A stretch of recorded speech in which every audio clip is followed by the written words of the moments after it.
ভারতের পররাষ্ট্রনীতিতে বদল আনা দরকার বলে মন্তব্য করেছেন দেশটির পররাষ্ট্রমন্ত্রী এস জয়শঙ্কর। তিনি বলেন, স্পষ্টভাবে বলতে গেলে আমাদের পুরনো সমস্যাগুলো অনেকটাই এখনো অমীমাংসিত রয়ে গেছে। আমাদের সীমানা এখনো একটি গুরুতর চ্যালেঞ্জ।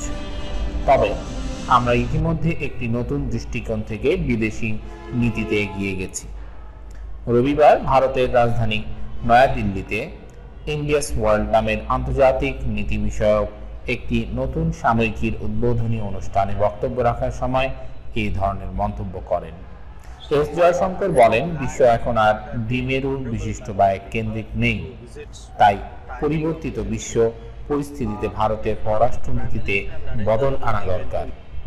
ভারতের বিদেশি নীতির একটি গুরুত্বপূর্ণ দিক হল দক্ষিণ পূর্ব এশিয়া ও পূর্ব এশিয়ার অন্য দেশগুলো থেকে শিখে নেওয়ার মূল্যবান পাঠ। ভারতের পররাষ্ট্রমন্ত্রী আরও বলেন, গত 2 দশকে বিশ্বায়ন তীব্র আকার ধারণ করেছে। দেশগুলোর মধ্যে পারস্পরিক নির্ভরশীলতা অনেক বেশি বেড়েছে। এসব কিছুর পাশাপাশি প্রযুক্তিও মানুষের দৈনন্দিন জীবনে বড় পরিবর্তন এনেছে। আমরা যখন পররাষ্ট্রনীতিতে পরিবর্তন আনার কথা বলি, যখন নেহেরু পরবর্তী পররাষ্ট্রনীতি গঠনের কথা হয়, তখন এসবকে রাজনৈতিক আক্রমণ হিসেবে গণ্য করা ঠিক হবে না।